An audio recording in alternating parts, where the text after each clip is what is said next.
नमस्कार दोस्तों, स्वागत है आप सभी का आपके अपने YouTube channel the knowledge platform पर। तो फ्लूइड मैकेनिक्स में हमारा चैप्टर चल रहा है फ्लूइड काइनेमेटिक्स, और जिसमें हमने कवर किया था पिछले लेक्चर में टाइप्स ऑफ फ्लो। तो टाइप्स ऑफ फ्लो में 3 टाइप के फ्लो हो गए थे आपके। कौन सा? Steady and unsteady flow, uniform and non uniform flow और laminar and turbulent flow. 3 type के हो गए थे, 2 टाइप के शेष रह गए थे। कौन कौन से? रोटेशनल एंड इरोटेशनल फ्लो, और दूसरा रह गया था कंप्रेसिबल एंड इनकम्प्रेसिबल फ्लो। तो हम यहाँ से आज कंटिन्यू करते हैं। अच्छा, पिछली बार में जो लेमिनार और टर्बुलेंट फ्लो हुआ था उसमें उसका बेस क्या था क्लासिफाई करने का कि क्या टर्बुलेंट हुआ क्या लेमिनार? Reynolds number. तो रेनॉल्ड्स नंबर फॉर पाइप क्या क्राइटेरिया था? 2300 था। 2300 से कम, अगर 2300 से कम था तो वहाँ पे लेमिनार था।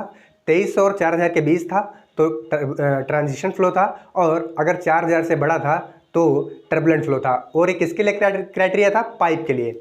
अगर यही क्राइटेरिया हम प्लेट के लिए देखते हैं तो ये कम हो जाता है due to decrease in velocity, क्योंकि रेनॉल्ड नंबर जो होता है डायरेक्टली प्रोपोर्शनल होता है वेलोसिटी के। तो यहाँ से वेलोसिटी कम होगी प्लेट के लिए, तो इसलिए इसका क्राइटेरिया भी कम होता है। 500 से कम है अगर, तो वो होता है लेमिनार फ्लो, और अगर 500 और 2000 के बीच है तो वो कहलाता है ट्रांजिशन फ्लो, और 2000 से अधिक है तो वो कहलाता है टर्बुलेंट फ्लो। अब देखिए, इसका मैंने एक नाम और बताया था लेमिनार फ्लो का। कौन सा? विस्कस फ्लो भी कहते हैं और स्ट्रीमलाइन फ्लो भी कहते हैं।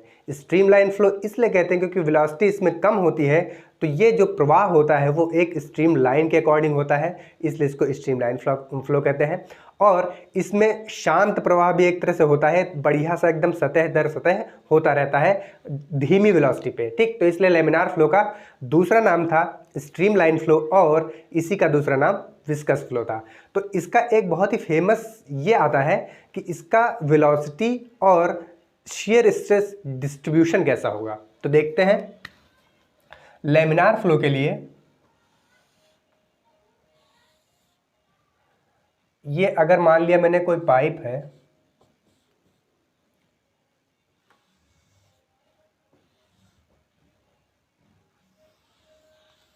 ठीक, और इसमें फ्लूइड फ्लो कर रहा है, तो इसका वेलोसिटी डिस्ट्रीब्यूशन जो होता है वो इस टाइप से होता है।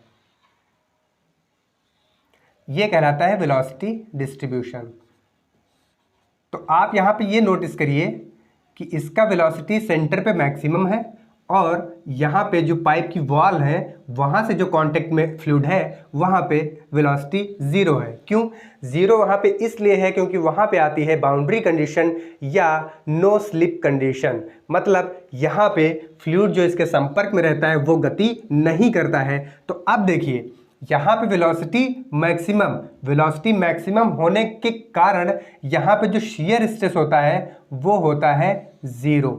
शियर स्ट्रेस का मान 0 होता है, और यहाँ पे वेलोसिटी 0, इसका मतलब यहाँ पे शियर स्ट्रेस बहुत ज़्यादा। तो इसका शियर स्ट्रेस का डिस्ट्रीब्यूशन लीनियर कहलाता है, और ये इस प्रकार से चलता है। ठीक, ये कहलाता है शियर स्ट्रेस का डिस्ट्रीब्यूशन। तो आप एक चीज़ यहाँ देखिए, शियर स्ट्रेस टाउ, ये टाउ का डिस्ट्रीब्यूशन है, ये वेलोसिटी का डिस्ट्रीब्यूशन है। तो यहाँ पे टाउ कितना है भाई? यहाँ पे टाउ सेंटर पे टाउ इज इक्वल टू 0। इसका मतलब अगर हम न्यूटन्स लॉ ऑफ विस्कोसिटी से देखें तो यहाँ पे क्या होता है, अगर टाउ 0 हो गया इसका मतलब विस्कोसिटी 0। तो हम ये कह सकते हैं कि at centre of pipe fluid is non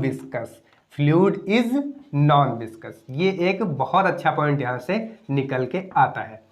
और एक चीज यहाँ पे नोट करने लायक है, स्टेडी और यूनिफॉर्म, स्टेडी एंड यूनिफॉर्म। अगर यूनिफॉर्म कह दिया जाए और स्टेडी कह दिया जाए, दोनों एक साथ जो फ्लो होता है अगर कोई फ्लूइड का, तो वहाँ पे वेलोसिटी जो होती है उसका मैग्नीट्यूड और डायरेक्शन, मैग्नीट्यूड एंड डायरेक्शन दोनों रहते हैं सेम। क्या रहते हैं भाई? दोनों सेम रहते हैं। तो ये नोट पॉइंट करके लिख लीजिएगा, for steady and uniform flow velocity magnitude and direction of velocity remains constant। तो और एक चीज़ ये पॉइंट है कि पहला पॉइंट ये हो गया, दूसरा पॉइंट ये at centre of pipe for laminar flow, यहां पे डाल लीजिएगा भाई लेमिनार फ्लो। लेमिनार फ्लो के लिए सेंटर ऑफ पाइप पे फ्लूइड जो होता है वो नॉन विस्कस होता है, क्योंकि यहां पे शियर स्ट्रेस का मान 0 है। तो ये एक पैराबोलिक है। तो ऐसे भी ऑप्शन में आता है for laminar flow velocity distribution किस टाइप की होती है, तो आप ऑप्शन देखेंगे तो लगाएंगे कैसी, पैराबोलिक। और शियर स्ट्रेस का डिस्ट्रीब्यूशन कैसा होता है, लीनियर। तो ये चीज एक नोट कर लीजिए, फिर हम आगे चलते हैं, ठीक है। अच्छा देखिए, एक चीज हमने बता दिया कि लेमिनार फ्लो के लिए वेलोसिटी प्रोफाइल कैसी होती है, पैराबोलिक। अब अगर टर्बुलेंट फ्लो के लिए बात कर दे आपसे, कह दे कि टर्बुलेंट फ्लो में वेलोसिटी प्रोफाइल कैसी होती है, तो देखिए ये होता है टर्बुलेंट फ्लो के लिए वेलोसिटी प्रोफाइल जो होती है वो लॉगरिथमिक प्रोफाइल होती है। कैसी, लॉगरिथमिक, लघुगणकीय। ये फॉलो करती है प्रेडेंटल्स 1/7 रूल। तो वेलोसिटी डिस्ट्रीब्यूशन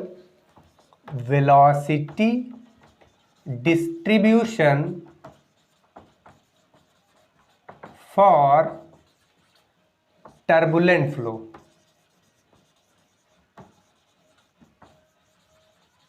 टर्बुलेंट फ्लो के लिए वेलोसिटी प्रोफाइल जो होती है वो होती है लॉगरिथमिक। तो कुछ इस टाइप से चलती है, यहाँ से ऐसे चलेगी, फिर इस टाइप से होके इस टाइप से, ये वेलोसिटी प्रोफाइल कहलाती है लॉगरिथमिक। लॉगरिथमिक प्रोफाइल होती है और ये फॉलो किसको करती है, प्रेडेंटल्स 1/7 रूल। किसको फॉलो करती भाई, प्रेडेंटल्स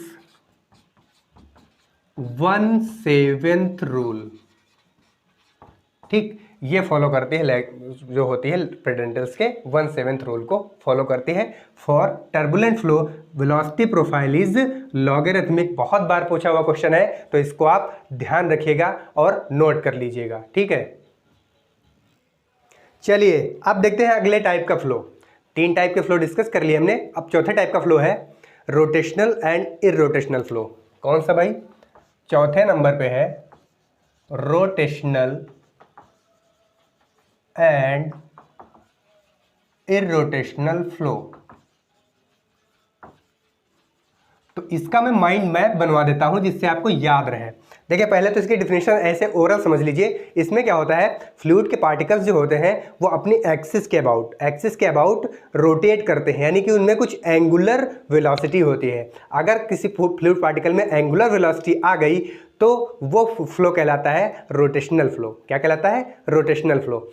और रोटेशनल फ्लो जब होता है तो वहाँ पे एडीज का फॉर्मेशन होता है। एडी मतलब भंवर पड़ते हैं, भंवर, फ्लूइड में भंवर पड़ते हैं। जैसे कोई फ्लूइड भरा है, पानी भरा है, आप मान लीजिए उसमें आप लीजिए एक व्हील और व्हील को आप घुमा दीजिए उस पानी में, तो क्या होता है वहाँ पे देखेंगे आप बीच में भंवर पड़ जाता है, और वही भंवर जो पड़ता है उसके अकॉर्डिंग जो फ्लो होता है वो कहलाता है रोटेशनल फ्लो। क्योंकि वहाँ पर जो फ्लूइड पार्टिकल्स हैं उनमें कुछ ना कुछ एंगुलर वेलोसिटी आ गई, वो एंगुलर वेलोसिटी। अच्छा अब ये होता किस लिए है रोटेशनल फ्लो, एक्सटर्नल फोर्स। आपने पहिया घुमाया तो क्या किया, एक्सटर्नल फोर्स लगाया। ड्यू टू एक्सटर्नल फोर्स या एक्सटर्नल टॉर्क जनरेट होता है, तभी यहाँ पे एंगुलर वेलोसिटी आती है।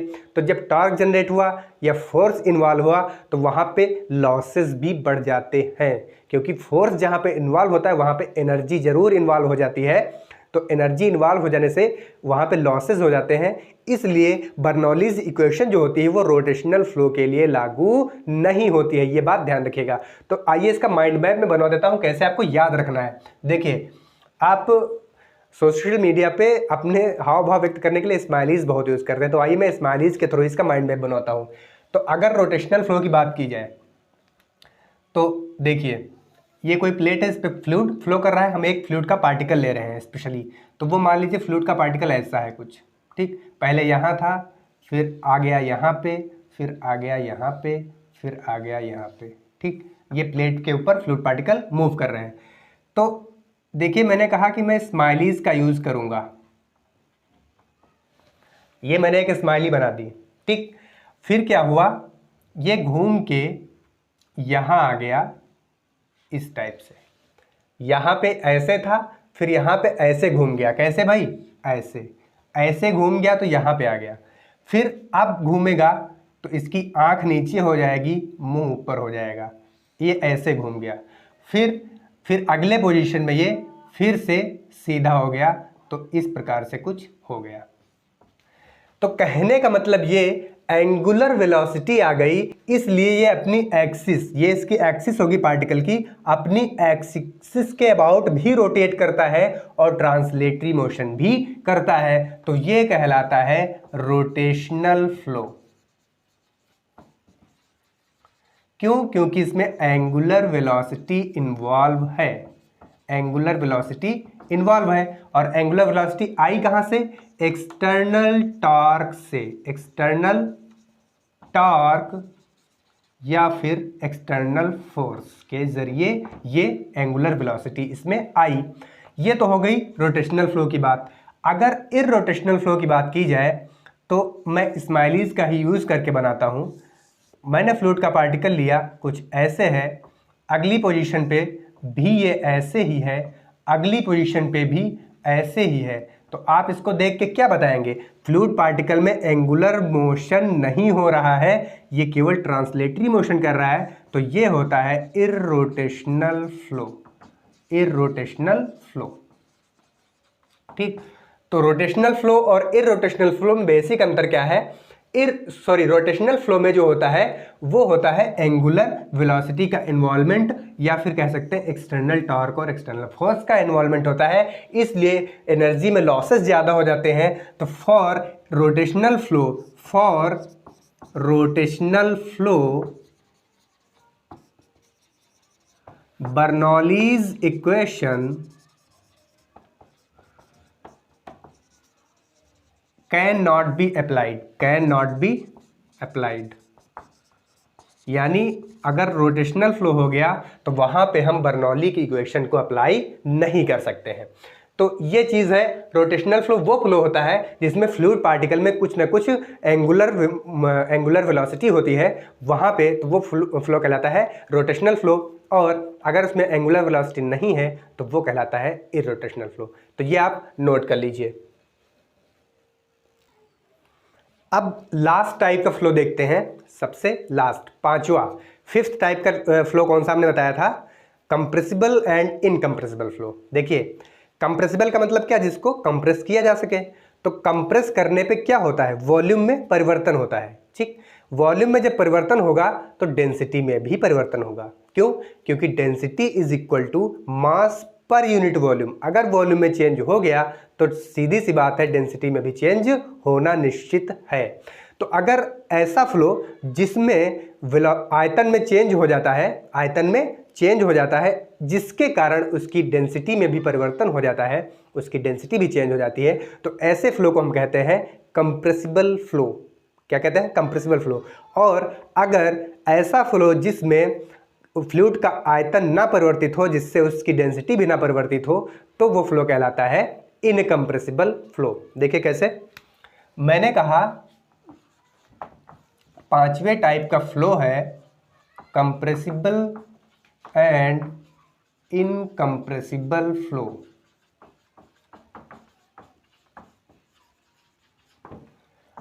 तो देखिए, कंप्रेसिबल फ्लो के लिए हमने क्या बताया कि अगर वॉल्यूम में चेंज हो जाता है, वॉल्यूम में चेंज हो जाता है, तो उसकी वजह से डेंसिटी में भी चेंज हो जाता है। तो ऐसे फ्लो को कहते हैं कंप्रेसिबल फ्लो। और आप अगर देखें तो अधिकतर गैसें जो होती हैं, गैसेस जो होती हैं, वो कंप्रेसिबल ही होती हैं। तो जो जैसे कि आपका फ्लो हो गया किसी कंप्रेशर के थ्रू, तो वहाँ पे जो फ्लो होता है वो कंप्रेसिबल फ्लो ही होता है, क्योंकि वहाँ पे कंप्रेस किया जाता है गैसेस को, और कंप्रेस करने का मतलब क्या? वॉल्यूम में चेंज और डेंसिटी में चेंज, तो वो फ्लो हो जाते हैं कंप्रेसिबल फ्लो। यानी अधिकतर जो गैसें होती हैं वो इसी को फॉलो करती हैं, कंप्रेसिबल फ्लो को। अब बात करते हैं इनकम्प्रेसिबल। तो यहाँ पे मैंने कहा यहाँ पे वॉल्यूम नहीं चेंज होता है, वॉल्यूम में चेंज नहीं होता है, जिसके कारण डेंसिटी में भी चेंज नहीं होता। तो हम ये कह सकते हैं कि डेंसिटी में चेंज नहीं होने का मतलब क्या? वॉल्यूम कांस्टेंट और डेंसिटी कांस्टेंट। मतलब अगर ये चीज़ कांस्टेंट रहती है तो वो फ्लो कहलाता है इनकम्प्रेसिबल, और अगर वॉल्यूम इज नॉट कांस्टेंट और डेंसिटी इज नॉट कांस्टेंट तो वो कहलाता है कंप्रेसिबल फ्लो। तो अब देखिए कंप्रेसिबल फ्लो के लिए हमने बता दिया अधिकतर गैसेस जो होती हैं, और इसमें क्या होगा, अधिकतर द्रव जो होते हैं वो इनकम्प्रेसिबल फ्लो को ही फॉलो करते हैं।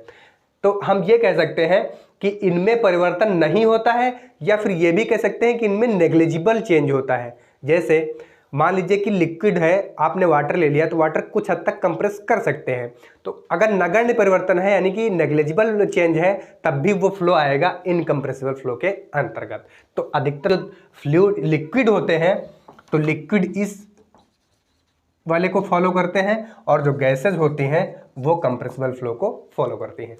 तो इस प्रकार से हमारा ये फ्लो का टाइप समाप्त होता है यहीं पे। तो इस लेक्चर में बस इतना ही, बहुत छोटा लेक्चर हमने बनाया है, ठीक है। अगले लेक्चर में बात हम करेंगे कॉन्टिन्यूटी इक्वेशन की, बहुत ही इंपॉर्टेंट लेक्चर अगला होने वाला है। तो अगर आपको ये वीडियो पसंद आया हो तो लाइक कीजिए और अपने ज़रूरतमंद साथियों तक इसको शेयर कीजिए। चैनल पर पहली बार आए हैं, चैनल को सब्सक्राइब करके बेल आइकन को भी प्रेस कर लीजिए। ऑल नोटिफिकेशन पे क्लिक करना मत भूलिए, जिससे कोई भी वीडियो लेकर हम आए तो उसका तुरंत नोटिफिकेशन आप तक पहुंच सके। तो थैंक्स फॉर वॉचिंग, जय हिंद।